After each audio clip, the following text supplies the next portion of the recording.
टीकाकरण के मोर्चे पर आज का दिन बना ऐतिहासिक आंकड़ा 150 करोड़ के पार। टीकाकरण में 150 करोड़ का मुकाम हासिल करने पर खुशी की लहर, प्रधानमंत्री ने दी देश को बधाई। टीकाकरण पर प्रधानमंत्री मोदी का बयान, देश में 90% लोगों को टीके की पहली डोज लगी। बच्चों के टीकाकरण पर बोले प्रधानमंत्री मोदी, कहा 5 दिन में 1.5 करोड़ से ज्यादा बच्चों को लगा टीका। कोरोना को लेकर दिल्ली एम्स की तैयारी, रूटीन भर्ती पर रोक, गैर जरूरी सर्जरी भी बंद। देश में पिछले 24 घंटे में रिकॉर्ड हुए कोरोना के 1,17,100 नए मामले, पिछले दिन के मुकाबले 28.8% ज्यादा केस। कोरोना के एक्टिव केस में भी हुई बढ़ोतरी, एक्टिव केस बढ़कर 3,71,000 से ज्यादा, पिछले 24 घंटे में बढ़े 85,962 एक्टिव मामले। रिकवरी रेट में आई और गिरावट, कोरोना के ठीक होने की दर हुई 97.57%। पिछले 24 घंटे में 30,836 लोगों ने कोरोना को मात दी। अब तक 3,43,71,000 से ज्यादा लोग दे चुके हैं कोरोना को मात। कोरोना के मामलों में उछाल को देखते हुए केंद्र ने राज्यों को टेस्टिंग पर जोर देने के लिए कहा। पिछले 24 घंटे में 15,13,000 से ज्यादा सैंपल्स की हुई जांच। महाराष्ट्र में बेकाबू हुआ कोरोना, 24 घंटे में सामने आए 36,265 नए मामले। मुंबई में भी कोरोना के मामलों में बड़ा उछाल, 24 घंटे में संक्रमण के 20,971 नए मामले। दिल्ली में भी कोरोना की रफ्तार ने डराया, स्वास्थ्य मंत्री सत्येंद्र जैन ने कहा 24 घंटे में कोरोना के आए करीब 17,000 मामले। दिल्ली में कोरोना संक्रमण की दर 17% से ज्यादा, स्वास्थ्य मंत्री सत्येंद्र जैन ने किया आगाह, लोग रहे सावधान। दिल्ली में कोरोना से निपटने की तैयारी जारी, एलएनजेपी अस्पताल के सामने Shehnai banquet hall Covid care centre में तब्दील। दिल्ली में आज रात 10 बजे से लग जाएगा 56 घंटे का कर्फ्यू। 15 जनवरी के आसपास आ सकता है दिल्ली में पीक। इमरजेंसी सेवाओं से जुड़े सभी लोगों को वैलिड आईडी कार्ड के साथ घर से बाहर निकलने की होगी इजाजत। केंद्र सरकार के अधिकारियों को भी घर से निकलने की होगी इजाजत। वीकेंड कर्फ्यू के दौरान सामान बेचने वाली दुकानों को छोड़कर बाकी सभी जगहों पर दुकानें बंद रहेंगी। सोमवार से शुक्रवार तक भी बाकी दुकानें सुबह 10 से 8 बजे तक ही खुलेंगी। दिल्ली के मार्केट्स और मॉल्स में ऑड इवन आधार पर खुलेंगी दुकानें। दिल्ली सरकार ने जारी की नई गाइडलाइंस।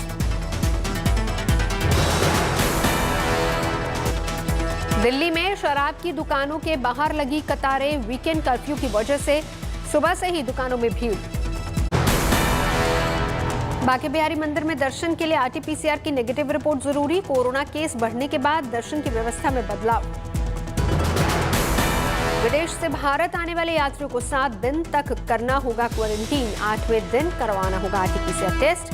11 जनवरी से रिवाइज्ड गाइडलाइंस होंगी लागू। यूपी के गौतम बुद्ध नगर में कोरोना विस्फोट जारी, 24 घंटे में 719 लोगों की रिपोर्ट आई पॉजिटिव। गौतम बुद्ध नगर में 24 घंटे में 35 लोगों ने दी कोरोना को मात। 2404 मरीजों का अस्पताल में चल रहा है इलाज। जौनपुर में एक दिन में मिले कोरोना के 16 मरीज, जिले में संक्रमित मरीजों की संख्या 22 हुई। यूपी के गाजियाबाद में 24 घंटे में 609 मरीज सामने आए, जिले में एक्टिव मरीजों की संख्या 1770 के पार। पश्चिम बंगाल में कोरोना के मामलों में तेजी जारी, 24 घंटे में कोरोना के मिले 15,421 केस। तमिलनाडु में भी कोरोना की डराने वाली रफ्तार, 24 घंटे में 6,983 लोग हुए बीमार। कर्नाटक में भी कोरोना का खौफ, 24 घंटे में 8,449 नए कोरोना मामले। उत्तराखंड में कोरोना का खौफ, कांग्रेस ने रैलियों को स्थगित करने का किया फैसला, वर्चुअल रैली करने की तैयारी। देश में ओमिक्रॉन मरीजों की संख्या में उछाल, अब तक 3,007 मरीजों की हुई पहचान। 27 राज्य और केंद्र शासित प्रदेशों में हो चुकी ओमिक्रॉन की एंट्री। अब तक ओमिक्रॉन के 1199 मरीज ठीक हुए। महाराष्ट्र में ओमिक्रॉन के सबसे ज्यादा 876 मरीज। दिल्ली में ओमिक्रॉन मरीजों की संख्या 465 तक। कर्नाटक में ओमिक्रॉन के 333, राजस्थान में 291 और केरल में ओमिक्रॉन के 284 मरीजों की हो चुकी पुष्टि। हरियाणा में 114, उत्तर प्रदेश में 31, बंगाल में 27, मध्य प्रदेश में 9, उत्तराखंड में ओमिक्रॉन के 8 मामले सामने आए। कोलकाता में प्रधानमंत्री मोदी ने कैंसर इंस्टीट्यूट का किया उद्घाटन। कहा, देश में जन जन तक स्वास्थ्य सेवाएं पहुंचाना लक्ष्य।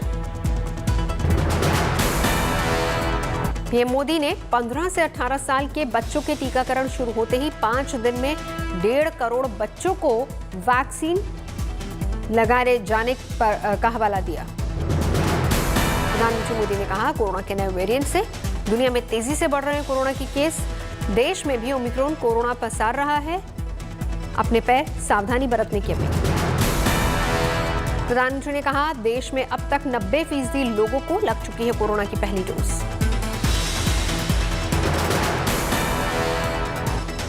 पीएम मोदी के इवेंट पर ममता हुई नाराज, बोली इस अस्पताल का तो पहले कर चुकी उद्घाटन। पीएम की सुरक्षा में हुई चूक के मामले में सुप्रीम कोर्ट में आज हुई सुनवाई। सुप्रीम कोर्ट का आदेश, पंजाब और केंद्र सरकार मिलकर करें मामले की जांच। सुप्रीम कोर्ट में सुनवाई के दौरान सरकार ने जांच में डीजी एनआईए को नोडल अधिकारी बनाने का सुझाव दिया। सुप्रीम कोर्ट ने सरकार ने सुप्रीम कोर्ट का सुझाव माना। डीजी चंडीगढ़ और एनआईए के एक अधिकारी को नोडल अधिकारी बनाया। सोमवार को फिर होगी प्रधानमंत्री की सुरक्षा में चूक पर सुप्रीम कोर्ट में सुनवाई। तब तक जांच कमेटी को मामले से जुड़े दस्तावेज नहीं देने का आदेश। सोमवार तक प्रधानमंत्री की सुरक्षा में चूक से जुड़े जांच के सभी दस्तावेज पंजाब हरियाणा हाईकोर्ट के रजिस्ट्रार के पास रहेंगे सुरक्षित। किसी भी जांच कमेटी को किसी अधिकारी पर कार्रवाई का अधिकार नहीं। 5 जनवरी को पंजाब के फिरोजपुर में पीएम की सुरक्षा में हुई चूक का वीडियो सामने आया। बारिश के बीच एक पुल पर रोकना पड़ा था पीएम का काफिला। प्रदर्शनकारियों की वजह से प्रधानमंत्री के काफिले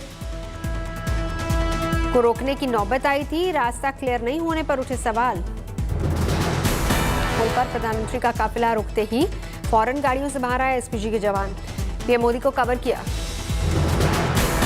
काफिला रुकने पर 15 से 20 मिनट तक प्रधानमंत्री मोदी को गाड़ी में बैठकर करना पड़ा इंतजार। सुरक्षा पर उठे सवाल।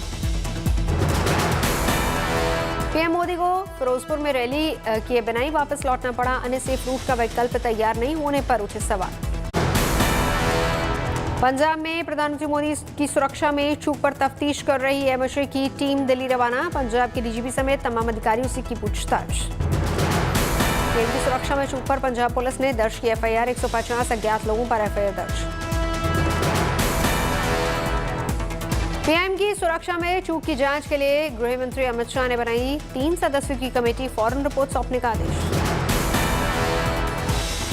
पंजाब सरकार ने प्रधानमंत्री की सुरक्षा में चूक पर भेजी रिपोर्ट। कहा, प्रदर्शनकारी अचानक मौके पर पहुंचे।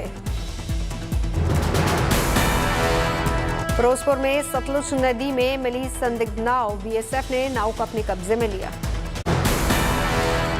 पंजाब के पूर्व सीएम कैप्टन अमरिंदर सिंह ने कहा, प्रधानमंत्री की सुरक्षा में चूक के लिए पंजाब के मुख्यमंत्री चरणजीत सिंह चन्नी, गृह मंत्री सुखजिंदर सिंह रंधावा जिम्मेदार। अमरिंदर सिंह का आरोप, पीएम की वापसी से पंजाब को 62,000 करोड़ का हुआ नुकसान। सिद्धू चन्नी केजरीवाल पर झूठे वायदे करने का आरोप। पंजाब कांग्रेस अध्यक्ष नवजोत सिंह सिद्धू का कैप्टन अमरिंदर सिंह पर बड़ा बयान। बोले, बीजेपी के तोते बन गए अमरिंदर सिंह। नवजोत सिंह सिद्धू ने प्रधानमंत्री मोदी पर साधा निशाना। कहा, रैली में लोग नहीं थे इसीलिए हुआ ड्रामा। सिद्धू ने केंद्रीय एजेंसियों पर भी उठाए सवाल। प्रधानमंत्री की सुरक्षा सिर्फ पंजाब पुलिस तक सीमित है। रॉ, आईबी, सेंट्रल एजेंसी के हजारों लोग इसमें लगे रहते हैं। यूपी के बस्ती पहुंचे केंद्रीय मंत्री नितिन गडकरी। 84 कोसी परिक्रमा मार्ग का शिलान्यास किया। कुल 1622 करोड़ की लागत से बनने वाले 3 राष्ट्रीय राजमार्ग का किया उद्घाटन और शिलान्यास। गडकरी ने दी जानकारी। आज 5,000 करोड़ की लागत से बन रहा रामवन गमन मार्ग अयोध्या से चित्रकूट को जोड़ता कुल 258 किलोमीटर होगा लंबा, बाद में रामेश्वरम तक जाएगा। नितिन गडकरी ने कहा, एक बार फिर बना दे डबल इंजन सरकार, उत्तर प्रदेश के विकास के लिए 5 लाख करोड़ दूंगा। असदुद्दीन ओवैसी ने बीजेपी पर किया वार। बीजेपी के घोषणा पत्र और सबका साथ सबका विकास को बताया धोखा, कहा 19 करोड़ मुसलमानों के लिए 20 करोड़ में होगा क्या।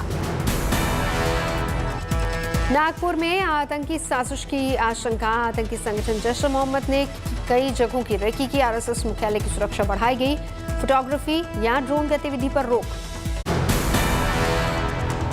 यूपी के डिप्टी सीएम दिनेश शर्मा का बयान, बीजेपी से नाराज नहीं है ब्राह्मण, बीजेपी करती है उनके हितों की रक्षा। डिप्टी सीएम दिनेश शर्मा ने अखिलेश पर किया वार, परशुराम की मूर्ति के अनावरण को बताया चुनावी ढकोसला। वाराणसी में गैर हिंदुओं के पोस्टर पर बोले दिनेश शर्मा, बीजेपी का इससे वास्ता नहीं। बढ़ते कोरोना केस के बीच अकोला में एसडीएम और उनकी पत्नी का जागरूकता मिशन, गीत गाकर टीकाकरण के लिए लोगों को किया प्रोत्साहित।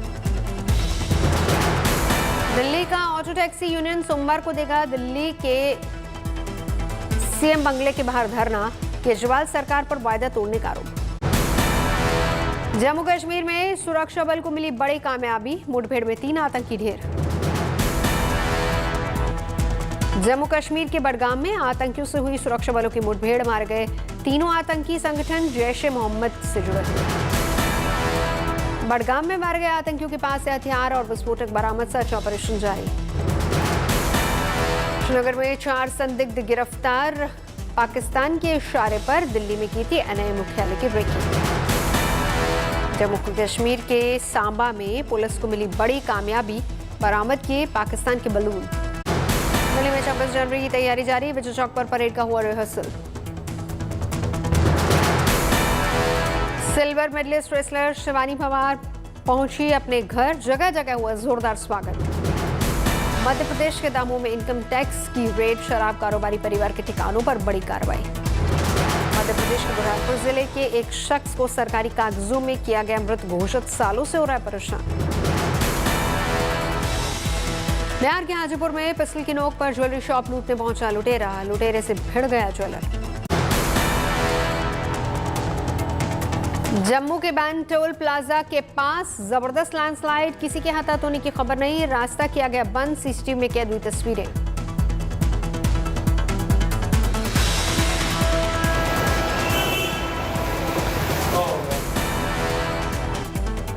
बर्फबारी के बाद चमोली में जमी हर तरफ बर्फ की मोटी परत, आधे से ज्यादा बर्फ में ढके सड़कों के किनारे लगे माइलस्टोन्स। उत्तराखंड के टिहरी जिले के गंगी गांव में बर्फबारी से लोगों की मुश्किलें बढ़ी, लोग अपने अपने घरों में बंद होने को मजबूर। पानी की पाइपलाइन में भी जमी बर्फ, लोगों को पानी की किल्लत का करना पड़ रहा है सामना। उत्तर भारत के मैदानी इलाकों में ठंड और कोहरे का डबल अटैक, शीतलहर ने लोगों को परेशान किया। दिल्ली एनसीआर में कड़ाके की ठंड का सितम, रैन बसेरे हुए फुल। कड़कड़ाती ठंड में बेजुबान जानवरों को बचाने की मुहिम, श्योपुर में गायों को ठंड से बचाने के लिए किए गए खास इंतजाम। राजस्थान के बारां में सर्दी का कहर, फसलों के खराब होने की आशंका से सहमे किसान।